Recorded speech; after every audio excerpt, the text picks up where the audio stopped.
বন্ধুরা, আজ দারুণ একটা পিঠা রেসিপি তোমাদের সাথে শেয়ার করব, যেটার মধ্যে কিছু নতুনত্ব আছে, আবার খেতেও ততটাই সুন্দর। নমস্কার বন্ধুরা, মৌসাম ক্রিয়েটিভিটি চ্যানেলে সবাইকে স্বাগত জানাই। তাহলে চলো চটপট রেসিপিটা শুরু করা যাক। প্রথমে গ্যাসে 1/2 লিটার পরিমাণ দুধ জালে বসাবো। দুধ জাল হতে দিয়ে গ্রাইন্ডার জারে নিয়ে নেব 1 কাপ পরিমাণে সুজি গুঁড়ো করে একটি বাটির মধ্যে গুঁড়ো করা সুজিটা নিয়ে নেব। এই সুজির মধ্যে দিয়ে দেব 2 কাপ পরিমাণে ময়দা আর 1/2 চামচ নুন। যে কোনো পিঠার মধ্যে সুজি দিলে সেই পিঠা কিন্তু খুবই নরম হয়। এবার ভালো করে সব উপকরণ দিয়ে মিশিয়ে নেব।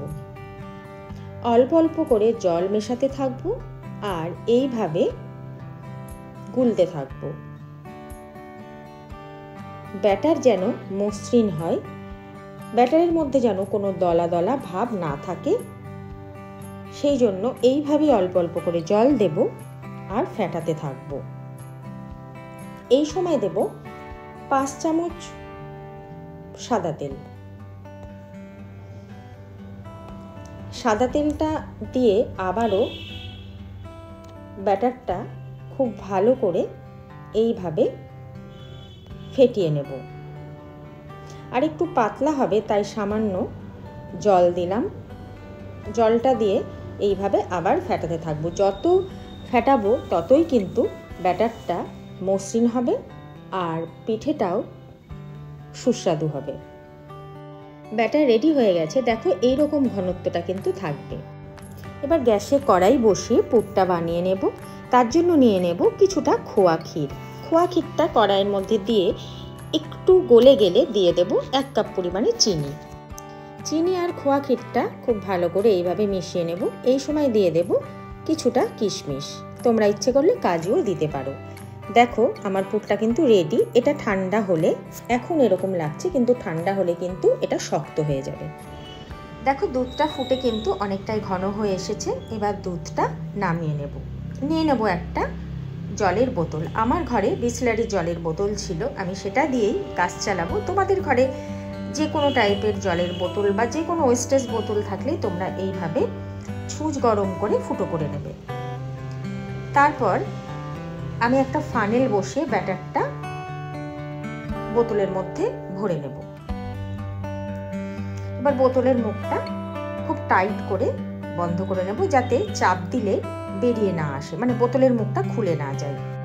গ্যাসে বসিয়ে দেবো একটা ফ্রাই প্যানটা হালকা গরম হলে এইভাবে জিলিপির মতন ব্যাটারটা দিতে থাকবো। ব্যাটারটা দেওয়ার পর কিন্তু বেশিক্ষণ রাখা যাবে না। একটা টুথপিক দিয়ে এইভাবে একটা একটা করে তুলে নেব। দেখো কত সুন্দর দেখতে লাগছে। পুরো ব্যাটারটাই আমি এইভাবেই বানিয়ে নিয়েছি। সুজি আর ময়দার মিশ্রণে কিন্তু এই লাচ্চাগুলো খুবই নরম হয়েছে আর একটার সঙ্গে একটা লেগেও যায়নি। এবার আমি অল্প করে উপর থেকে তুলে নেব আর এইভাবে ছড়িয়ে দেব।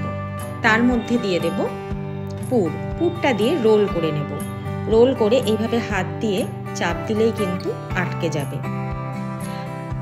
পুরটার মধ্যে যেহেতু চিনি আছে আর লাচ্চাটার মধ্যে ময়দা আর সুজি আছে, তাই যখন চাপ দেব তখন কিন্তু পুর আর এই লাচ্চাটা একসঙ্গে আটকে যাবে। তাই কোনো অসুবিধা হবে না, খুলে যাওয়ার ভয়ও নেই। একটু হাত দিয়ে প্রেস করলেই কিন্তু আটকে যাবে।